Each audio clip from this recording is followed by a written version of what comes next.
নমস্কাৰ বন্ধুবান্ধৱীসকল, আজি এটা নতুন খবৰলৈ আপোনালোকক স্বাগতম জনাইছোঁ। যিহেতু আজি এটা নতুন আপডেট দিব বিচাৰিছোঁ অৰুণোদয় আঁচনি আৰু নিযুত মইনা আঁচনিৰ। যিহেতু অৰুণোদয় আঁচনি আৰু নিযুত মইনা আঁচনিৰ যিহেতু এটা বিগ আপডেট আহিছে, যিহেতু মুখ্যমন্ত্ৰীয়ে ইতিমধ্যে ঘোষণা কৰিছে। তো কি ঘোষণা কৰিছে তো বলকচোন জানি লওঁ এই আজিৰ ভিডিঅ'টোত। তো গতিকে ভিডিঅ'টো কোনো স্কিপ নকৰিব, শেষলৈকে চাই থাকিব। তো বলক ভিডিঅ'টো আৰম্ভ কৰোঁ। Welcome to my channel Goodluck Assam. আপুনি নিযুত মইনা আঁচনিৰ বাবে আবেদন কৰিম বুলি ভাবিছে নেকি? যিসকল ছাত্ৰ ছাত্ৰী আছে সেই ছাত্ৰ ছাত্ৰীৰ বাবে যিটো ভাল খবৰ, নিযুত মইনা আঁচনিৰ যিহেতু প্ৰপত্ৰ গ্ৰহণ কৰা হ'ব।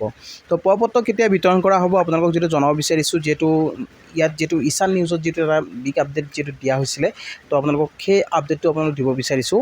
তো অহা 7-8 আগষ্টৰ পৰা যিটো বিতৰণ কৰা হ'ব নিযুত মইনা আঁচনিৰ প্ৰপত্ৰ। তো আপোনালোকে যদি নিযুত মইনা আঁচনিৰ বাবে যদি যিবিলাক ছাত্ৰ ছাত্ৰী আছে সেই ছাত্ৰ ছাত্ৰীসকলে যদি আবেদন কৰিম বুলি ভাবিছে তেনেহ'লে আবেদন কৰিব পাৰিব। আৰু ইয়াৰ যিটো 7-8 আগষ্টৰ ভিতৰত যিটো বিতৰণ কৰা হ'ব প্ৰপত্ৰ, তো এই প্ৰপত্ৰৰ বাবে আপোনালোকে যোগাযোগ কৰিব লাগিব আপোনাৰ অঞ্চলত ওচৰত থকা যিটো আপোনাৰ অফিচ, তাতে আপোনালোকে যিটো পাব এই প্ৰপত্ৰ। আৰু এই প্ৰপত্ৰ আপোনালোকে পূৰণ কৰাৰ পিছত আপোনালোকে যিহেতু আপোনালোকক 10,000 টকাকৈ যিটো দিম বুলি কৈছিলে, যিবিলাক ছাত্ৰী আছে সেই ছাত্ৰ ছাত্ৰীয়ে লাভ কৰিব এই 10,000 টকাকৈ। আৰু যিবিলাক হাইস্কুল শিক্ষান্ত পৰীক্ষা পাছ কৰাৰ পিছত যিটো আপোনালোকে যিটো হাই ছেকেণ্ডেৰী আপোনালোকে এডমিশ্যন কৰিবৰ কাৰণে যিটো আপোনালোকক পইচাৰ যিটো প্ৰয়োজন হয়, তো আপোনালোকক যিটো চৰকাৰে ইয়াৰ কাৰণে যিটো দুখীয়া শ্ৰেণীৰ যিবিলাক লোক আছে সেই দুখীয়া শ্ৰেণীৰ লোকসকলক যিটো আপোনালোকক যিটো সহায় কৰা হ'ব, আপোনালোকক সুবিধা যিহেতু দিয়া হ'ব, তো 10,000 টকাকৈ আপোনালোকে লাভ কৰিব পাৰিব। আৰু এই নিযুত মইনা আঁচনিৰ প্ৰপত্ৰ আপোনালোকে অতি সোনকালে যিহেতু লাভ কৰিব পাৰিব। আৰু মুখ্যমন্ত্ৰীয়ে ইতিমধ্যে যিটো জনাইছে 7-8 আগষ্টৰ ভিতৰত আপোনালোকক এই প্ৰপত্ৰ বিতৰণ কৰা হ'ব। তো গাইজ নেক্সট এটা খবৰ দিব বিচাৰিছোঁ। যিহেতু অৰুণোদয় আঁচনিৰ লাখ লাখ হিতাধিকাৰীৰ বাবে যিহেতু ভাল খবৰ, আপোনালোকৰ নতুনকৈ যদি আপুনি অৰুণোদয় আঁচনি আবেদন কৰিম বুলি ভাবিছে তেনেহ'লে আপোনাৰ বাবে আহিছে ভাল খবৰ। ছেপ্টেম্বৰত যিটো অৰুণোদয় 3.0 হিতাধিকাৰীৰ যিবিলাক আপোনালোকৰ নতুনকৈ আবেদন কৰিম বুলি ভাবিছে, নতুনকৈ যিসকল হিতাধিকাৰী আবেদন কৰিম বুলি ভাবিছে সেই নতুন হিতাধিকাৰীসকলৰ বাবে যিহেতু নতুনকৈ 20 লাখ হিতাধিকাৰী লাভ কৰিব এইবাৰ অৰুণোদয় আঁচনি। তো ছেপ্টেম্বৰত অৰুণোদয় 3.0 হিতাধিকাৰী নিৰ্বাচন প্ৰক্ৰিয়া যিহেতু আৰম্ভ কৰা হ'ব। তো নতুনকৈ 20 লাখ হিতাধিকাৰী আহিব।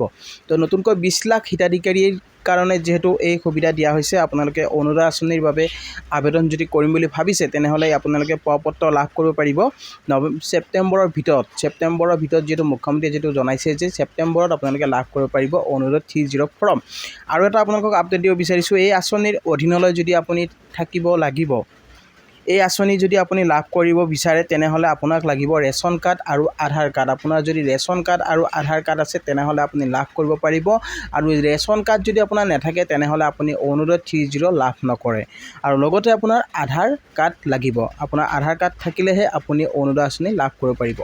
আৰু এটা কথা আপোনালোকক জনাইছে যে ৰেচন আধাৰ নাথাকিলে পুৰণা হিতাধিকাৰী নাপাব পাৰে আঁচনিৰ ধন।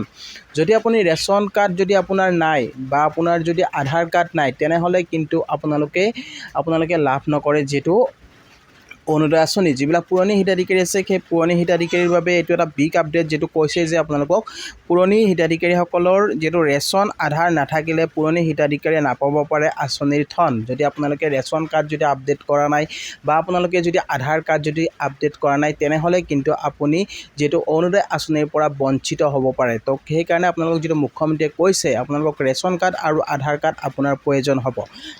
আৰু এটা আপডেট আপোনালোকক দিব বিচাৰিছোঁ, অৰুণোদয় আঁচনিৰ যিহেতু এটা মই যিহেতু ইয়াৰ আগতে এটা ভিডিঅ'ত জনাইছিলোঁ, অৰুণোদয় আঁচনিৰ বহুতো হিতাধিকাৰী যিহেতু পুৰণি হিতাধিকাৰী লাভ কৰা নাই অৰুণোদয় কিস্তি। তো কিহৰ বাবে আপোনালোকে অৰুণোদয় কিস্তি লাভ কৰা নাই আপোনালোকক মই যিহেতু ক'ব খুজিছোঁ। তো বহুতো হিতাধিকাৰীৰ যিহেতু ফোন নম্বৰক লৈ যিহেতু খেলিমেলি, যিহেতু মুখ্যমন্ত্ৰীয়ে জনাইছে ফোন নম্বৰক লৈ যিহেতু খেলিমেলি হৈছে, সেইবাবে যিহেতু অৰুণোদয় আঁচনি লাভ কৰা নাই। তো আপোনাৰ ফোন নম্বৰটো আপোনাৰ প্ৰব্লেম হৈ আছে নেকি বা আপোনাৰ ফোন নম্বৰটো আপুনি পাহৰিছে নেকি? তো আপুনি কি নম্বৰ দিছিলে, আপোনাৰ নামত যিহেতু বেলেগৰ নামত আপুনি নম্বৰ দিছে বা আপোনাৰ এড্ৰেছটো বেলেগ দিছে, তো তেনেকুৱা ক্ষেত্ৰত যিহেতু বহুতো হিতাধিকাৰীৰ যিহেতু নাম যিহেতু কৰ্তন হৈছে বা আপুনি লাভ কৰা নাই অৰুণোদয় আঁচনি কিস্তি। তো সেইকাৰণে আপোনালোকক কৈছোঁ, যিহেতু আপোনালোকক ক'ব খুজিছোঁ অৰুণোদয় 2.0ৰ কিছু অসুবিধা হোৱা বুলি যিহেতু মুখ্যমন্ত্ৰীয়ে ইতিমধ্যে যিটো ঘোষণা কৰিছে, অৰুণোদয় 2.0ত বহুতো খেলিমেলি হোৱাৰ বাবে যিহেতু অৰুণোদয় কিস্তি লাভ কৰা নাই, যিবিলাক পুৰণি হিতাধিকাৰী আছে সেই পুৰণি হিতাধিকাৰীসকলে লাভ কৰা নাই কিস্তি। তো আপুনি যদি পুৰণি হিতাধিকাৰী হয় তেনেহ'লে আপুনি আপোনাৰ অফিচত গৈ আপোনাৰ ফোন নম্বৰটো আপুনি আপডেট কৰক, আপুনি কি নম্বৰ দিছিলে। তো এনেকুৱা কিছুমান হয়। আৰু কিছুমান যিহেতু আপোনালোকক কৈছে যে মৃত ব্যক্তিৰ নামটো পাই আছে ধন।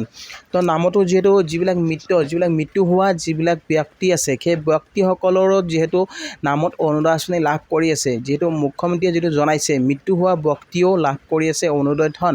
তো আপোনালোকৰ যিটো মৃত্যু হোৱাৰ পিছত যিটো সেই মানুহজনৰ যিটো লাভ কৰে কিস্তি, সেই মানুহজনৰ নামতো যিটো অৰুণোদয় আঁচনি লাভ কৰি আছে, তো সেইবাবে যিটো মুখ্যমন্ত্ৰীয়ে কৈছে যে সেইটো আপোনালোকে আপডেট কৰাওক। যিসকলৰ মৃত্যু হোৱা ব্যক্তি আছে সেইসকলে যিহেতু অৰুণোদয় আঁচনি লাভ কৰাৰ বাবে যিটো কিছু অসুবিধাৰ হৈছে বা তেনেকুৱা যিটো প্ৰব্লেমবিলাক দেখিবলৈ পোৱা যায়, তো তেনেকুৱা ক্ষেত্ৰত যিহেতু বহুতে আপডেট নকৰে বা আপোনালোকে ডেথ চাৰ্টিফিকেট আপোনালোকে অফিচত আপডেট নকৰে, তেনে ক্ষেত্ৰত যিহেতু সেই নামবিলাক কৰ্তন নহয় বা তেনে ক্ষেত্ৰত বহুতো হিতাধিকাৰী লাভ কৰি থাকে।